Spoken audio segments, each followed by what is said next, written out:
Bangladesh Singapore ম্যাচের পর থেকেই কোচ ক্যাব্রেরার কৌশল নিয়ে চলছে নানা কথা। এবার বাফুফের সদস্যরাই দাবি করে বসলেন জাতীয় দলের হেড কোচের পদত্যাগ। তবে ক্যাব্রেরার বিষয়ে চূড়ান্ত সিদ্ধান্ত নিতে আরও সময় লাগবে বলে জানিয়েছেন বাফুফের সভাপতি তাবিথ আওয়াল। অর্ণব বাপির রিপোর্ট। প্রফেশনাল লিগ ম্যানেজমেন্ট ফুটবল ফেডারেশনের বিভিন্ন কার্যক্রম, ভবিষ্যৎ পরিকল্পনা ও কর্মপন্থা নিয়ে বাফুফের সভাপতি তাবিথ আওয়ালের নেতৃত্বে সংবাদ সম্মেলন।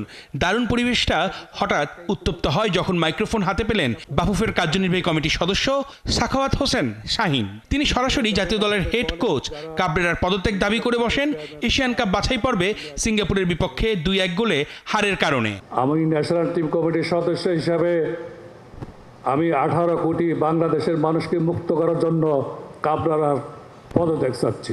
এমন ঘটনায় বিব্রত সভাপতি তাবিথ আওয়াল সহ বাফুফের কার্যনির্বাহী কমিটির বাকি সদস্যরা। বাংলাদেশ সিঙ্গাপুর ম্যাচের পর থেকে ক্যাব্রেরার কৌশল নিয়ে নানা কথা চলছে। হামজা সমিতির মতো ফুটবলার দলে পাওয়ার পরেও ঘরের মাটিতে বাংলাদেশ দলের হারের কারণে সাবেক ফুটবলার থেকে শুরু করে সমর্থকরা এই স্প্যানিশ কোচের দায়িত্বে থাকা নিয়ে প্রশ্ন তুলেছেন। তবে বাফুফের সভাপতি কোচের বিষয়ে চূড়ান্ত সিদ্ধান্ত নিতে এখনো আরো সময় লাগবে বলে জানান। যে ব্যক্তি একটা কমেন্ট করেছে সে বাংলাদেশ ফুটবল ফেডারেশনেরই একজন member, so therefore it's an internal matter. আমি আমার মেম্বারদের সাথে এবং কমিটি মেম্বারদের সাথে ইন্টারনালি ডিসকাস করে নিব যেটা করণীয়। সংবাদ সম্মেলনে বাফুফের সভাপতি তার বক্তব্যে জাতীয় ক্রীড়া উন্নয়ন বাজেট এবং ছেলে ও মেয়েদের জাতীয় দল, বয়সভিত্তিক ফুটবল দলের উন্নতির প্রসঙ্গ বর্ণনা করে আগামী 6 মাসের কর্মপরিকল্পনার কথা জানান। জেলা লিগে মনোযোগ বাড়াতে চায় বাফুফে, মাঠের সংকট দূর করার উপরেও গুরুত্ব দিয়েছেন তিনি।